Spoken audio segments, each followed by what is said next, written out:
pulang dari majelis, tidak ada iman di hati bertambah. Yang ada adalah kemarahan, kebencian. Tidak ada ilmu, yang ada adalah kejahilan. Karena itu muncul tindakan-tindakan kebodohan yang akan menghancurkan negeri kaum muslimin sendiri. Hilang keamanan berganti dengan ketakutan. Hilangnya barakah dan rahmat berganti dengan azab. Hilangnya persatuan berganti dengan cerai-berai. Dan seterusnya. Nah, lihat, Khawarij adalah orang-orang yang bodoh. Karena itu Ali bin Abi Thalib mengutus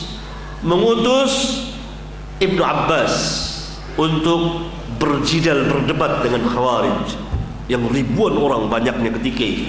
Maka kurang lebih 2000 orang rujuk kembali kepada yang hak. Selebihnya tetap berada di dalam kesesatan. Siapa yang tidak mengikuti kelompoknya kafir, itu masuk dalam manhaj Khawarij.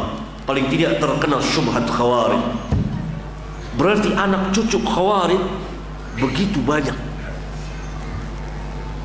Karena para ulama menyebutkan usulul firaq, biangnya atau ketua-ketua firqah itu ada beberapa macam.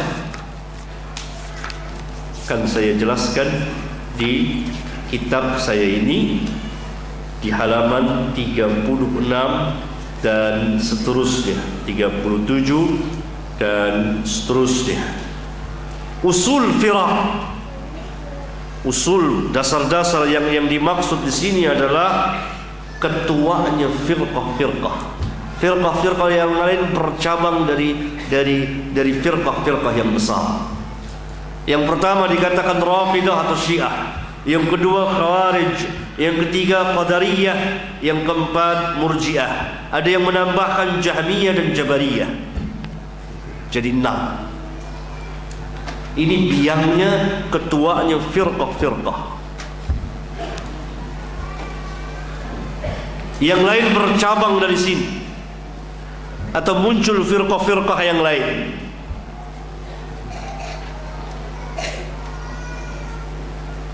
Muncul lagi kesesatan firqah Mu'tazilah yang menjadikan akal segala-galanya. Akal terlebih dahulu, baru wahyu.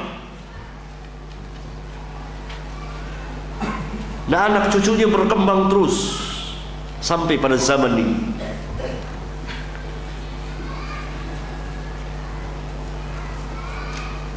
Kalau saudara membaca tulisan-tulisan Said Qutb di kitabnya Fi Dhilalil Quran, di antaranya,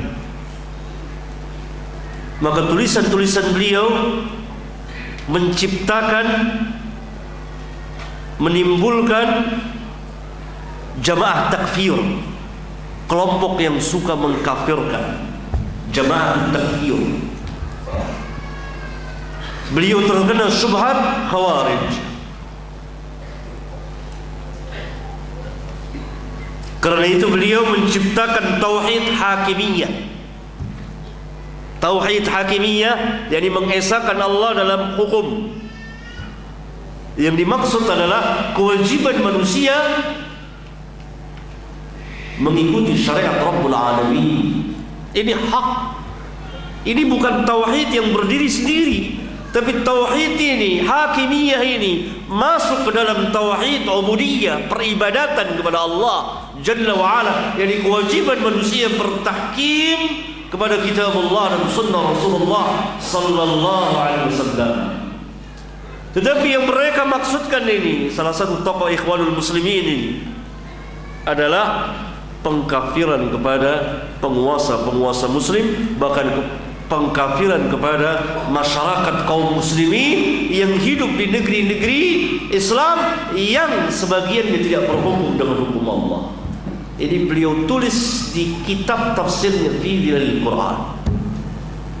Tulisan beliau ini membuahkan kebangkitan Jama'atut Takfir takfir. Ini adalah syubhat khawarij.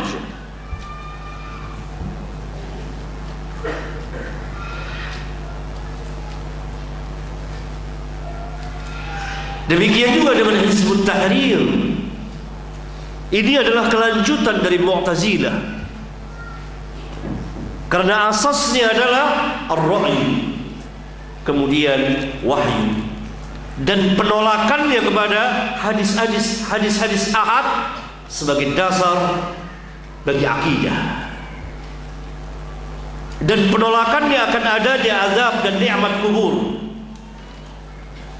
dan lain-lain. Penolakannya juga terhadap nuzul turunnya Isa bin Maryam.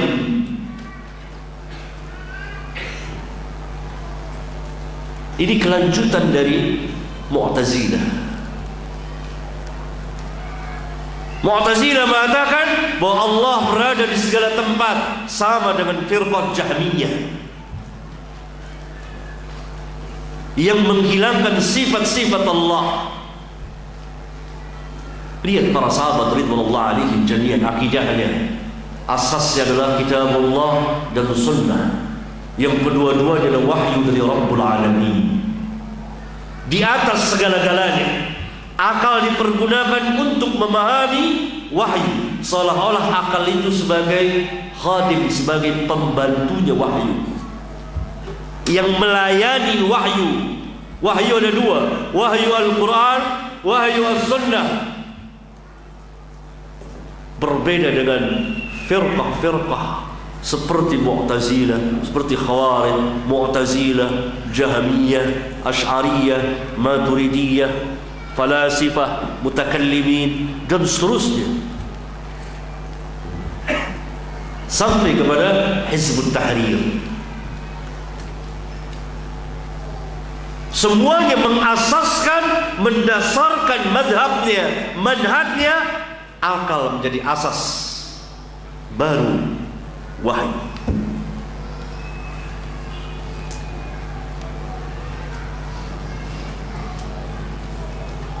Akal yang menjadi asas. Maka apabila menurut mereka, kalau akal mereka bertentangan dengan kitabullah, maka mereka robah makna kitabullah itu.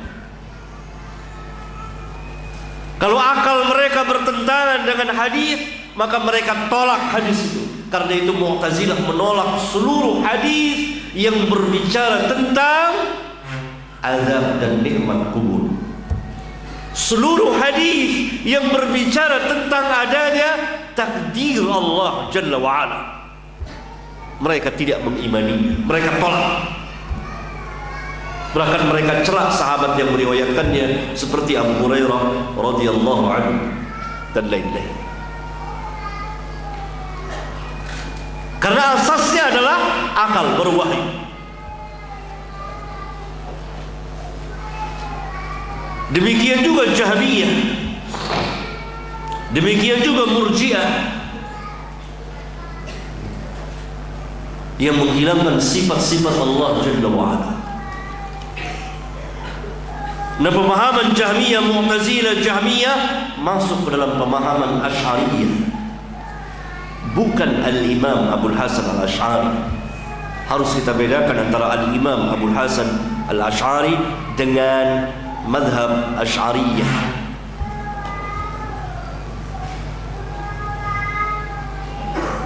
Para sahabat dan tabi'in dan tabi'ut tabi'in, termasuk imam yang empat, Abu Hanifah, Malik, Syafi'i dan Ahmad bin Hanbal radhiyallahu anhum jami'an,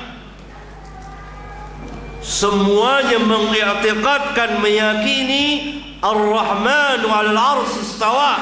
Ar-Rahman di atas 'arsy, dia bersemayam, yang sesuai dengan kebesaran dan kemuliaannya.